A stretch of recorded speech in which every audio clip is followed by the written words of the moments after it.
Uma das obras mais importantes da literatura latino-americana que alcançou relevância a nível mundial. Vamos falar um pouco mais sobre esse livro, então já deixa aí a sua clicada em curtir, se inscreva e vamos embora para o vídeo.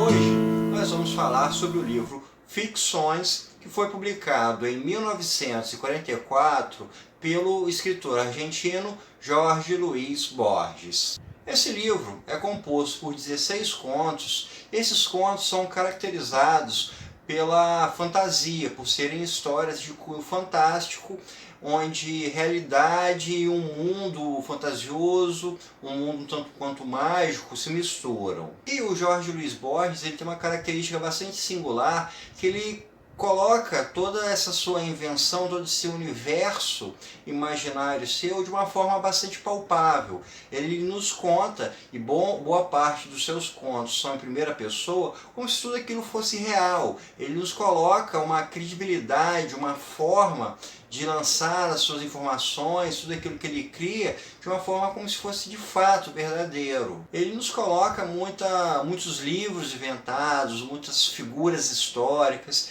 e isso tudo soa como uma forma bastante crível, como algo que realmente aconteceu, como ideias, como histórias que ele realmente tenha pesquisado e trazido para o leitor. Além da criatividade, desse lado fantástico, o trabalho do Borges é muito caracterizado também por toda uma erudição que ele possuía. Ele é um cara de uma sabedoria muito vasta, estudou muito, e ele traz muita informação dentro do seu trabalho.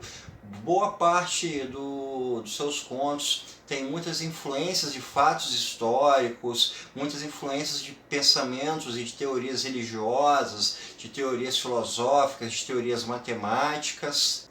Ele também traz vários contextos históricos diferentes, como contos que se passam na Primeira ou na Segunda Guerra Mundial, contos que se passam também na Argentina. Então há uma vastidão de locais e de ideias que ele trabalha.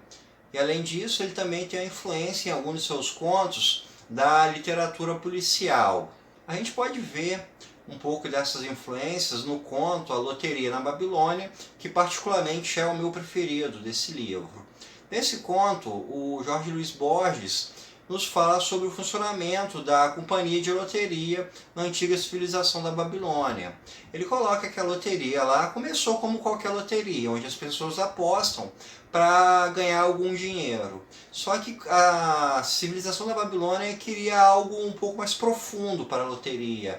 Apenas ganhar dinheiro era algo muito raso, algo um tanto quanto plebeu. Então a loteria começa a ser ampliada. Além de se ganhar um prêmio, quem perde também recebe uma punição. Então a loteria se torna uma via de dois lados. Quem ganha, ganha um prêmio, quem perde, recebe uma punição.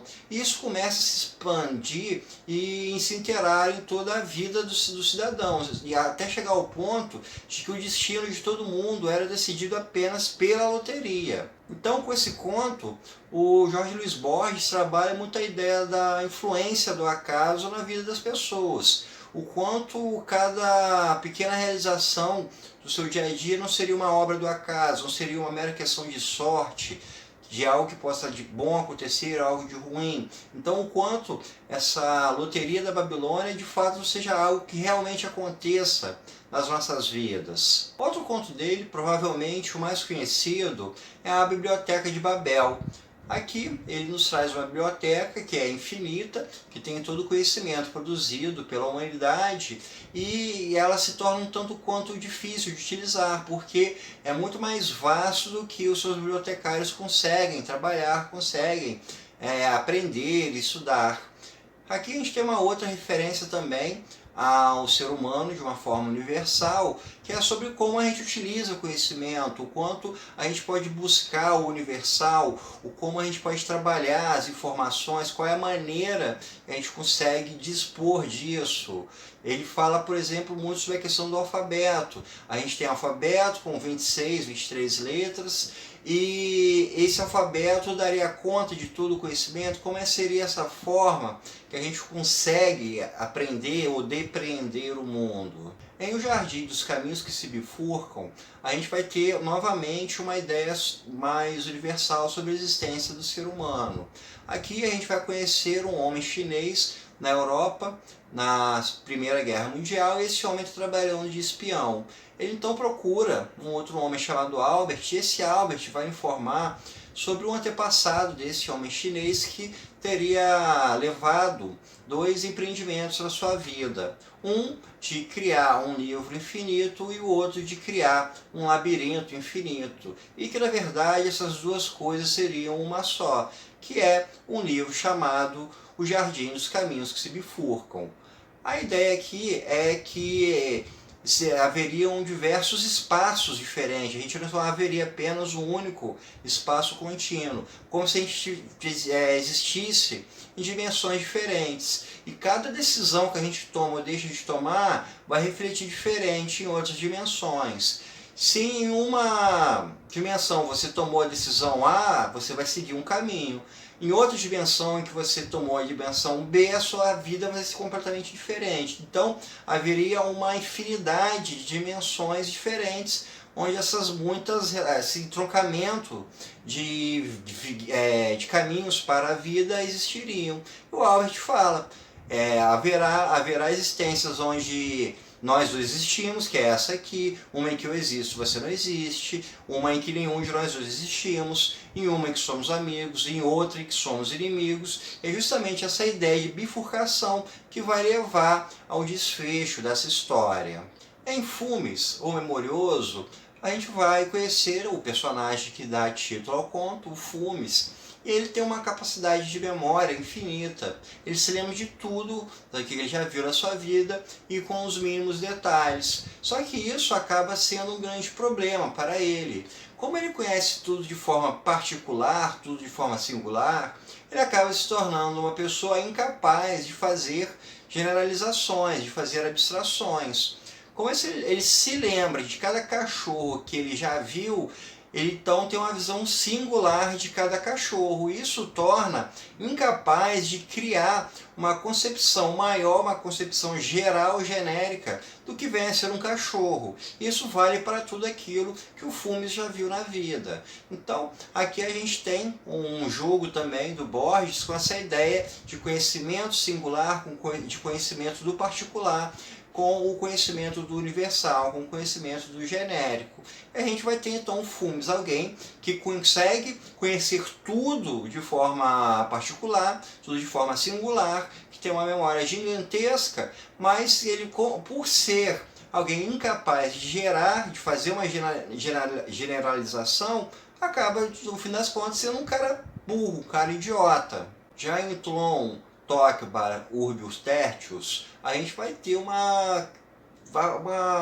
jogo de criatividade muito extenso do Borges também.